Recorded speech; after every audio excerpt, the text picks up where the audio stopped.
Sometimes you have breakfast for breakfast, but let's have breakfast for dinner. You know the pan that we probably should have left in 2024? You can put a piece of parchment paper down if you're afraid of it, but I grew up drinking out of a water hose. Be okay.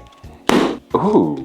I'm not advocating you to go buy these butter tasting ones, but the butter pockets in these things are impeccable. I recommend you put them 1 to 2 inches apart, but I find if you put them up against each other, they tend to rise a lot better. So depending on if you like your crustier biscuits on the outside or if you like taller biscuits with fluffier insides, throw these in the oven according to box directions or according to wherever they're at around here. 12 to 16 minutes at 375 degrees, 350. I didn't grow up making biscuits and gravy this way, but in my opinion, the flavor on this recipe takes backseat to no one. I'm gonna start out browning 1 pound of whatever breakfast sausage you like. I just like to mash mine up and then leave it sit, but that way when you go to flip, you have a pretty decent looking crust. Sausage is 90% of the way cooked. 4 tablespoons of butter. Leaf in 3/4 cup of flour. Get this all mixed up so every piece is good and coated. We're gonna flatten this out and let this cook for just a few minutes to knock off that flour taste. You'll thank me later. You're gonna notice the flour is gonna turn a slight khaki color, and that's what you want. Go as brown as you like, but don't burn it. 2 cups of milk, let that come to a simmer. Now this is gonna get thick quick, but you wanna let this go until it starts to bubble. Now that we're bubbling, the other 2 cups of milk. My unlearned opinion on why you add 2 cups of milk at a time is so you don't scald your milk. So tempers it so it slowly comes up to the correct heat instead of adding all 4 of it to drop the heat way down.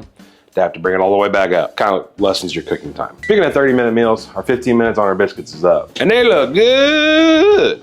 I know what you're thinking, 8 biscuits is not enough for what amount of gravy that you made. We plan to have leftovers. Do not have biscuits? Use toast. You ever heard of crap on shingles? Now this is where the flavor comes in. About 2 to 3 tablespoons of Worcestershire sauce. I love this W sauce because it adds a lot more flavor. I know I never thought it would go in there either, but it works. So just come in with about 2 to 3 tablespoons or as much as you like. I wouldn't go over 2 or 3 tablespoons or it might be a little overwhelming because the flavor's packed on this. If you can handle more, shoot more in there. UFO salt. You can always add more salt later, so don't overdo it now.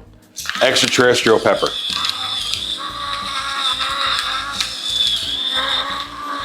Ever had sawmill gravy? Now that W sauce will give this gravy a really nice, good color. It's gonna feel like down home country gravy because it is down home country gravy. Just don't live in the country. If it's too thick for you, just add a little bit more milk. But that right there is perfect. They usually say you go until you cover the back of the spoon. Well, it's pretty good and coated. This is hot, so give this a good blow off.